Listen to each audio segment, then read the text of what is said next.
ವೀಕ್ಷಕರೇ ನಮಸ್ಕಾರ. ನಮ್ಮ ಹಳ್ಳಿ ಸುದ್ದಿ ಯೂಟ್ಯೂಬ್ ಚಾನಲ್ಗೆ ಸ್ವಾಗತ. ಕಲಬುರಗಿ ಜಿಲ್ಲೆಯ 2.3 ಲಕ್ಷ ರೈತರಿಗೆ 76.94 ಕೋಟಿ ಬೆಳೆ ಪರಿಹಾರ ಜಮಾ ಆಗಿದೆ. ಹೌದು, ಯಾವ ರೈತರಿಗೆ ಜಮಾ ಆಗಿದೆ, ಎಷ್ಟು ಜಮಾ ಆಗಿದೆ, ಜಮಾ ಆಗಿದ್ದನ್ನ ಚೆಕ್ ಮಾಡಿಕೊಳ್ಳುವುದು ಹೇಗೆ, ಎಲ್ಲವನ್ನೂ ಕೂಡ ಈ ವಿಡಿಯೋದಲ್ಲಿ ತಿಳಿಸ್ಕೊಡ್ತಾ ಹೋಗ್ತೀವಿ. ದಯವಿಟ್ಟು ಸ್ಕಿಪ್ ಮಾಡದೆ ನಮ್ಮ ವಿಡಿಯೋನ ಸಂಪೂರ್ಣವಾಗಿ ನೋಡಿ.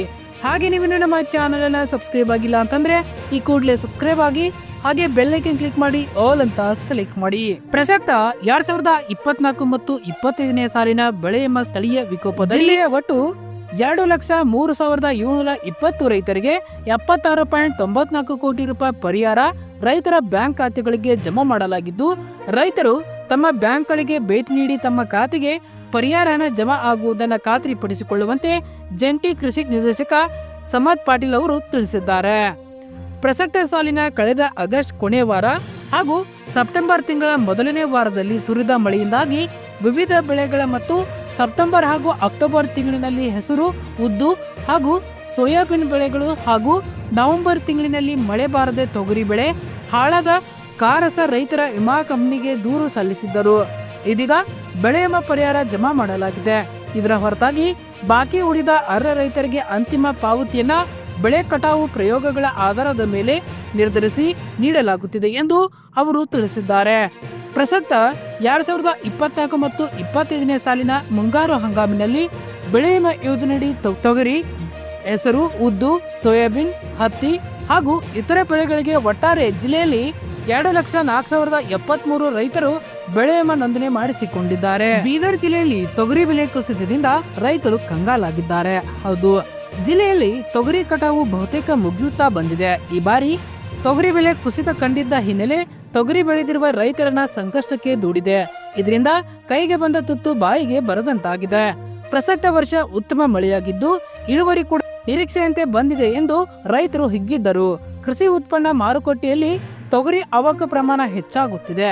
ಮುಕ್ತ ಮಾರುಕಟ್ಟೆಯಲ್ಲಿ ದರ ಇಳಿಕೆ ಕಂಡಿದ್ದು ಹಲವು ರೈತರು ಬೆಳೆದ ತೊಗರಿಯನ್ನ ಮನೆಯಲ್ಲೇ ಇಡುವ ಸಂದರ್ಭ ಬಂದಿದೆ ಎಂದು ಹೇಳ್ತಾ ಇದ್ದಾರೆ. ಎಪಿಎಂಸಿಯಲ್ಲಿ ಕಳೆದ ಒಂದು ವಾರದಿಂದ ಪ್ರತಿದಿನ 3ರಿಂದ 4 ಸಾವಿರ ಕ್ವಿಂಟಾಲ್ ತೊಗರಿ ಅವಕ ಆಗುತ್ತಿದೆ. ಸದ್ಯ ಪ್ರತಿ ಕ್ವಿಂಟಲ್ಗೆ 6,029 ರೂಪಾಯಿರಿಂದ 8,333 ರೂಪಾಯಿ ದರವಿದೆ. ಮುಂದಿನ ದಿನಗಳಲ್ಲಿ ಅವಕ ಮತ್ತಷ್ಟು ಹೆಚ್ಚಳವಾಗಲಿದೆ. ಇದರಿಂದ ಧಾರಣೆಯು ಇಳಿಕೆ ಆಗಬಹುದು ಎಂದು ರೈತರು ಹೇಳುತ್ತಿದ್ದಾರೆ. ಕಳೆದ ಜನವರಿ 13ರಿಂದ ಜನವರಿ 22ರವರೆಗೆ ಒಟ್ಟು 22,324 ಕ್ವಿಂಟಾಲ್ ತೊಗರಿ ಎಪಿಎಂಸಿಯಲ್ಲಿ ಮಾರಾಟವಾಗಿದೆ. ಆದರೆ ಕಳೆದ ಒಂದು ವಾರದೊಳಗೆ 300 ದರ ಕುಸಿತದಿಂದಾಗಿ ಬೆಳೆಗಾರರು ಮಾರುಕಟ್ಟೆಗೆ ತೊಗರಿ ತರಲು ಹಿಂದೇಟು ಹಾಕುತ್ತಿದ್ದಾರೆ. ಕಳೆದ ವರ್ಷದ ಇದೇ ಅವಧಿಯಲ್ಲಿ ತೊಗರಿ ಪ್ರತಿ ಕ್ವಿಂಟಲ್ಗೆ 9,000 ರೂಪಾಯಿ ದರ ಇತ್ತು. ತದನಂತರ 10,000ಕ್ಕೆ ಏರಿಕೆಯಾಗಿತ್ತು. ಈ ವರ್ಷ ಇಳುವರಿ ಹೆಚ್ಚಾಗಿದ್ದಕ್ಕೆ ದರ ಇಳಿಕೆಯ ಹಾದಿ ಹಿಡಿದಿದೆ ಎಂದು ತೊಗರಿ ವ್ಯಾಪಾರೊಬ್ಬರು ಹೇಳುತ್ತಿದ್ದಾರೆ. ಕಲ್ಯಾಣ ಕರ್ನಾಟಕದ ಪ್ರಮುಖ ಬೆಳೆಯಾದ ತೊಗರಿ ಜಿಲ್ಲೆಯಲ್ಲಿ ಪ್ರಸಕ್ತ ವರ್ಷ 1.22 ಲಕ್ಷ ಹೆಕ್ಟರ್ನಲ್ಲಿ ತೊಗರಿ ಬಿತ್ತನೆಯಾಗಿದೆ. ಅದರಲ್ಲಿ ಅತಿ ಹೆಚ್ಚು ಬಸವ ಕಲ್ಯಾಣ ಹಾಗೂ ಔರಾದ್, ಕಮಲನಗರ ತಾಲೂಕಿನಲ್ಲಿ ತೊಗರಿ ಬಿತ್ತನೆಯಾಗಿದ್ದು ಹೆಚ್ಚಿನ ಉತ್ಪಾದನೆ ನಿರೀಕ್ಷೆ ಇದೆ. ಜಿಲ್ಲೆಯಲ್ಲಿ ಮುಂಗಾರು ಹಂಗಾಮಿನಲ್ಲಿ ಬೆಳೆದ ತೊಗರಿ ಬೆಳೆ ಅತಿವೃಷ್ಟಿ ರೋಗ ಬಾಧೆಯಿಂದ ಒಟ್ಟು 5,252 ಹೆಕ್ಟರ್ನಷ್ಟು ಬೆಳೆ ಹಾನಿಯಾಗಿದೆ. ಒಟ್ಟು ಹಾನಿಯಾದ ಅರ್ಧದಷ್ಟು ರೈತರಿಗೆ ಬೆಳೆ ಪರಿಹಾರ ಧನ ವಿತರಿಸಲಾಗಿದೆ. ಉಳಿದ ಪರಿಹಾರ ಮೊತ್ತ ಶೀಘ್ರದಲ್ಲೇ ರೈತರ ಖಾತೆಗೆ ಜಮಾ ಮಾಡಲಾಗುವುದೆಂದು ಕೃಷಿ ಇಲಾಖೆ ಅಧಿಕಾರಿಯೊಬ್ಬರು ಮಾಹಿತಿ ನೀಡಿದ್ದಾರೆ. ಕೇಂದ್ರ ಸರ್ಕಾರವು ಪ್ರತಿ ಕ್ವಿಂಟಲ್ಗೆ ತೊಗರಿಗೆ 7,550 ಕನಿಷ್ಠ ಬೆಂಬಲ ಬೆಲೆ ನಿಗದಿ ಮಾಡಿದೆ. ಎಕರೆಗೆ ಗರಿಷ್ಠ 4 ಕ್ವಿಂಟಲ್ನಂತೆ ಪ್ರತಿ ರೈತರಿಗೆ ಗರಿಷ್ಠ 40 ಕ್ವಿಂಟಲ್ವರೆಗೆ FAQ ಗುಣಮಟ್ಟದ ತೊಗರಿ ಖರೀದಿಸಲಿದೆ. ಇದಕ್ಕಾಗಿ ಜಿಲ್ಲೆಯಲ್ಲಿ ಒಟ್ಟು 70 ಖರೀದಿ ಕೇಂದ್ರಗಳ ತೆರೆಯಲಾಗಿದ್ದು ಶೀಘ್ರದಲ್ಲೇ ನೋಂದಣಿ ಆರಂಭವಾಗುತ್ತದೆ ಎಂದು ಜಿಲ್ಲಾ ಜಂಟಿ ಕೃಷಿ ನಿರ್ದೇಶಕ ಇದೀನ್ ಕಾಮ್ ಅವರು ತಿಳಿಸಿದ್ದಾರೆ. ಇನ್ನು ನಿಮ್ಮ ಖಾತೆಗೆ ಬೆಳೆ ವಿಮಾ ಹಣ ಜಮಾ ಆಗಿದೆಯಾ ಇಲ್ವಾ, ಹೇಗೆ ಚೆಕ್ ಮಾಡುವುದು, ಇಲ್ಲಿ ತಿಳಿಸ್ಕೊಡ್ತಾ ಹೋಗ್ತೀವಿ. ಮೊದಲಾಗಿ ನಮ್ಮ ಡಿಸ್ಕ್ರಿಪ್ಷನ್ ಬಾಕ್ಸ್ ಅಲ್ಲಿ ಲಿಂಕ್ ಅನ್ನ ಕೊಟ್ಟಿರ್ತೇವೆ. ಆ ಲಿಂಕ್ ಮೇಲೆ ಕ್ಲಿಕ್ ಮಾಡಬೇಕು. ನಂತರ ಈ ರೀತಿ ಪೇಜ್ ಓಪನ್ ಆಗಿರುತ್ತದೆ. ಅಲ್ಲಿ ವರ್ಷವನ್ನ ಆಯ್ಕೆ ಮಾಡಿಕೊಳ್ಳಬೇಕು. 2024-25 ಮತ್ತು ಋತು ಇದ್ದಲ್ಲಿ ಖಾರಿಫ್ ಎಂದು ಸೆಲೆಕ್ಟ್ ಮಾಡಿ ಮುಂದೆ ಗೋ ಮೇಲೆ ಕ್ಲಿಕ್ ಮಾಡಬೇಕು. ನಂತರ ಈ ರೀತಿ ಪೇಜ್ ಓಪನ್ ಆಗಿರುತ್ತದೆ. ಅಲ್ಲಿ ಫಾರ್ಮರ್ ಕಾಲಂನಲ್ಲಿ ಚೆಕ್ ಸ್ಟೇಟಸ್ ಮೇಲೆ ಕ್ಲಿಕ್ ಮಾಡಬೇಕು. ನಂತರ ನಿಮ್ಮ ಆಧಾರ್ ನಂಬರ್ ಅಥವಾ ಪ್ರಪೋಸಲ್ ನಂಬರ್ ಅಥವಾ ಮೊಬೈಲ್ ನಂಬರ್ ಮೇಲೆ ಕ್ಲಿಕ್ ಮಾಡಿ ನೀವು ಬೆಳೆ ವಿಮೆ ಕಟ್ಟಿದ ಅಕ್ನಾಲಜ್ಮೆಂಟ್ ನಂಬರ್ ಅಥವಾ ಮೊಬೈಲ್ ನಂಬರ್ ಹಾಕಿ ಕ್ಯಾಪ್ಚರ್ ಕೋಡನ್ನು ಟೈಪ್ ಮಾಡಿ ಸರ್ಚ್ ಮೇಲೆ ಕ್ಲಿಕ್ ಮಾಡಬೇಕು. ಆಗ ಈ ರೀತಿ ಪೇಜ್ ಓಪನ್ ಆಗಿರುತ್ತದೆ.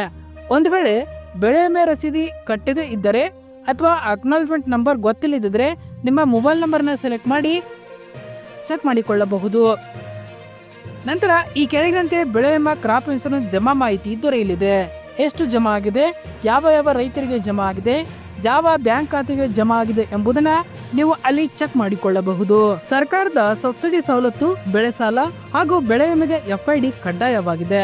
ಹೌದು, ನಿಮ್ಮ ಆಧಾರ್ ನಂಬರ್ ಹಾಕಿ ನಿಮ್ಮ FID ಆಗಿದೆಯೋ ಇಲ್ವೋ ಚೆಕ್ ಮಾಡಿಕೊಳ್ಳಿ. ಬೆಳೆ ಸಾಲ ಪಡೆಯುವ ಸಮಯ ಇದು. ಈ ಸಲ ಬೆಳೆ ಸಾಲ ಪಡೆಯಲು ಫ್ರೂಟ್ನಲ್ಲಿ ನೋಂದಣಿ ಮಾಡಿಸಿಕೊಂಡಿರುವವರು ಕಡ್ಡಾಯವಾಗಿ FID ಮಾಡಿಸಿಕೊಳ್ಳಬೇಕು. ಹೌದು, FID ಎಂದರೆ farmer registration and United beneficiary information system. ಹೌದು, ಇದು ಕೃಷಿ ಇಲಾಖೆಗೆ ಸಂಬಂಧಿಸಿದ ಕೃಷಿಕರ ಮಾಹಿತಿಗಳನ್ನು ಒಂದೇ ಸೂರಿನಡಿ ಹಿಡಿದಿಟ್ಟುಕೊಳ್ಳುವ ಪೋರ್ಟಲ್. ಇದರ ಮೂಲಕ ಕೃಷಿಕರು ಹಲವು ಪ್ರಯೋಜನ ಪಡೆಯಬಹುದಾಗಿದೆ. ರಾಜ್ಯ ಸರ್ಕಾರದ ಆದೇಶದಂತೆ ಈ ವೆಬ್ ಪೋರ್ಟಲ್ನಲ್ಲಿ ಎಲ್ಲಾ ತರಹದ ವಾಣಿಜ್ಯ ಬೆಳೆ, ಆಹಾರ ಬೆಳೆಯನ್ನ ಒಳಗೊಂಡು ಎಲ್ಲಾ ವರ್ಗದ ಕೃಷಿಕರು ತಮ್ಮ ಹೆಸರನ್ನ ನೋಂದಾಯಿಸಿಕೊಳ್ಳುವುದು ಕಡ್ಡಾಯವಾಗಿದೆ. ಹಾಗಾದ್ರೆ ನಿಮ್ಮ ಫ್ರೂಟ್ ಐಡಿಯನ್ನ ಚೆಕ್ ಮಾಡಿಕೊಳ್ಳುವುದು ಹೇಗೆ? ಮೊದಲನೇದಾಗಿ ನಮ್ಮ ಡಿಸ್ಕ್ರಿಪ್ಷನ್ ಬಾಕ್ಸ್ ಅಲ್ಲಿ ಲಿಂಕ್ ಅನ್ನ ಕೊಟ್ಟಿರ್ತೇವೆ. ಆ ಲಿಂಕ್ ಮೇಲೆ ಕ್ಲಿಕ್ ಮಾಡಬೇಕು.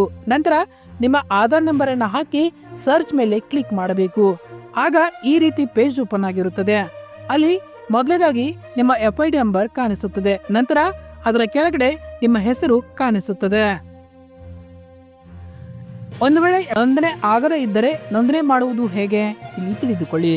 ಸಮೀಪದ ಕೃಷಿ ಇಲಾಖೆ, ತೋಟಗಾರಿಕಾ ಇಲಾಖೆ, ರೇಷ್ಮೆ ಇಲಾಖೆ, ಪಶುಸಂಗೋಪನಾ ಇಲಾಖೆ, ಕಂದಾಯ ಇಲಾಖೆಗಳ ಪೈಕಿ ಯಾವುದಾದ್ರೂ ಒಂದು ಇಲಾಖೆಗೆ ಭೇಟಿ ನೀಡಿ ಕೃಷಿಕರ RTC ಉತ್ತಾರ, ಆಧಾರ್ ಕಾರ್ಡ್, ರಾಷ್ಟ್ರೀಕೃತ ಬ್ಯಾಂಕಿನ ಪಾಸ್ಬುಕ್ ಪ್ರತಿ ಹಾಗೂ ಪಾಸ್ಪೋರ್ಟ್ ಜೊತೆಗೆ ಫೋಟೋ, ಮೊಬೈಲ್ ನಂಬರ್ ನೀಡಿದರೆ 24 ಗಂಟೆಯೊಳಗೆ ನಿಮ್ಮ ಹೆಸರು ಪೋರ್ಟಲ್ನಲ್ಲಿ ಸೇರ್ಪಡೆಗೊಳ್ಳುತ್ತದೆ. ಇದನ್ನ ನೋಂದಣಿ ಮಾಡಿಸುವುದು ಏಕೆ ಎಂಬುದನ್ನು ಇಲ್ಲಿ ತಿಳಿಸಿಕೊಡ್ತಾ ಹೋಗ್ತೀವಿ. ಸರ್ಕಾರದ ಆದೇಶದಂತೆ ಈ ಪೋರ್ಟಲ್ನಲ್ಲಿ ಕೃಷಿಕರು ತಮ್ಮ ಹೆಸರನ್ನು ನೋಂದಾಯಿಸಿಕೊಳ್ಳದೆ ಇದ್ದರೆ ಆತನಿಗೆ ಬೆಳೆ ಸಾಲ, ಬೆಳೆ ವಿಮೆ, ಬೆಳೆ ಹಾನಿ, PM ಕಿಸಾನನ ಯಾವುದೇ ರೀತಿಯ ಹಣ ಜಮಾ ಆಗುವುದಿಲ್ಲ. ಈಗಾಗಲೇ ಬಜೆಟ್ನಲ್ಲಿ ಮುಖ್ಯಮಂತ್ರಿಗಳು ಘೋಷಿಸಿದಂತೆ ರೈತ ಶಕ್ತಿ ಯೋಜನೆ ಅಡಿ ಪ್ರತಿಯೊಬ್ಬ ಕೃಷಿಕನಿಗೆ 1 ಎಕರೆಗೆ 250ರಂತೆ ಗರಿಷ್ಠ 5 ಎಕರೆಗೆ 1250 ರೂಪಾಯಿ ಇಂಧನ ವೆಚ್ಚ ಕೃಷಿಕನ ಖಾತೆಗೆ ನೇರವಾಗಿ ಜಮಾಗೊಳ್ಳಲಿದೆ. ಎಲ್ಲ ದಾಖಲೆಗಳಿದ್ದರೂ ಫ್ರೂಟ್ ಪೋರ್ಟಲ್ನಲ್ಲಿ ಹೆಸರು ನಮೂದಿಸದಿದ್ದರೆ ಸರ್ಕಾರದಿಂದ ನಡೆಯುವ ಎಲ್ಲಾ ಸೌಲಭ್ಯಗಳಿಂದ ವಂಚಿತರಾಗುತ್ತಾನೆ. ಅದಕ್ಕಾಗಿ ಕೂಡಲೇ ಫ್ರೂಟ್ ಪೋರ್ಟಲ್ನಲ್ಲಿ ನಿಮ್ಮ ಹೆಸರು ನೋಂದಾಯಿಸಿಕೊಂಡು ನಿಮ್ಮ FID ಪಡೆದುಕೊಳ್ಳಿ ಹಾಗೂ ಅದನ್ನು ಸರ್ಕಾರದ ಸೌಲಭ್ಯವನ್ನು ಪಡೆದುಕೊಳ್ಳಬಹುದಾಗಿದೆ. ಧನ್ಯವಾದಗಳು. ಇದೇ ರೀತಿ ಹೆಚ್ಚಿನ ಮಾಹಿತಿಗಾಗಿ ನಮ್ಮ ಹಳ್ಳಿ ಸುದ್ದಿ ಯೂಟ್ಯೂಬ್ ಚಾನಲ್ ಅನ್ನು ಸಬ್ಸ್ಕ್ರೈಬ್